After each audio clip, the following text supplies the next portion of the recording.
سنت بھی عمل کرنا ضروری ہے. اگر ہم سنت پر عمل نہیں کریں گے نا ہمیں گناہ ہوگا.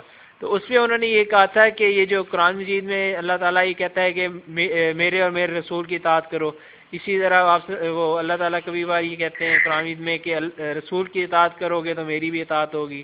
تو یہ اس میں وہ کہتے ہیں اس میں فارغ ہو گیا تو پڑھانا یعنی رسیم سے پوچھتا تھا کہ اطاعت میں اتباع میں کیا فرق ہے. کہیں آیا کہ اگر تم محبت کرتے ہو تو میرے رسول کی پیروی کرو اللہ تم سے محبت کرے گا. کہیں اطاعت کی بات جی. تو اطاعت فاض جو آتے ہیں ان بزرگ نے کی انہیں کہنا کہ اطاعت حکم اور ممانت کی ہوتی ہے. جب آپ کوئی امر کرے یا کوئی نہیں کرے ان کی تعمیر کرنا یہ اطاعت ہے, یہ فرض ہے. اس کے بغیر کوئی اسلام نہیں. اس لیے جہاں یہ چاہیے سورۃ آل عمران اس میں بعد میں کفر کا لفظ آیا کہ اللہ رسول کی اطاعت کرو, اگر منہ پھیرو گے تو اللہ ایسے کافروں سے محبت نہیں کرتا. مگر جو اتباع کی بات ہے وہاں صرف یہ کہا کہ یہ کرو گے تو پھر اللہ تعالیٰ کی محبت نصیب ہوگی, وہ تمہارے گناہ بخشے گا یا نہ درجے. اس کے ساتھ کوئی ایسی تعزیز یا سزا کی بات نہیں. اتباع ہے کہ جو کام آپ نے کیے ہیں مگر حکم نہیں دیا, جس کو سنت کہتے ہیں. وہ کام اگر ہم کریں تو ثواب بہت ملے گا, مگر نہ کریں تو اس پر کوئی عذاب نہیں ہوگا, نہ کوئی پکڑ ہوگی.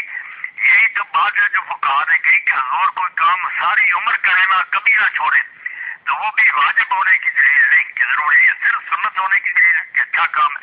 جب ساتھ ہوگا کہ جو یہ نہیں کرے گا اس پر اللہ کی لعنت ہوگی, غضب ہوگا, جہنم ہوگا, یہ سزا ملے گی, وہ ہوتی ہے فرض اور واجب کی بات. تو اطاعت فرض ہے, اتباع جو ہے نا یہ اچھا ہے کہ اعلیٰ نمونہ ہے, آپ پیروی کریں, مگر گناہ کی بات کوئی نہیں. یہ جو کہتے ہیں سنت پر عمل نہ کرے گناہ, کیوں گناہ ہوگا؟ سنت فرض دو درجے بنائے کیوں؟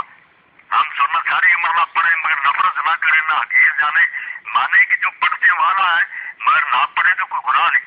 ابن حزم نے پورا ایک چیپٹر اس پر لکھا کہ دونوں میں سے ایک بات کہو, اگر تو نہ پڑھنے سے گناہ ہوتا تو پھر فرض کہو اس کو, اگر نہیں گناہ ہوتا تو پھر فرض تو نہ ہوا, ضروری تو نہیں ہے.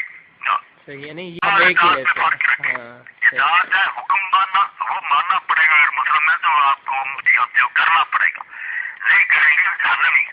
اور اتباع ہے یہ اعلیٰ مقام ہے, آگے سے آگے آپ بڑھیں گے. بسم اللہ, بہت اچھی بات.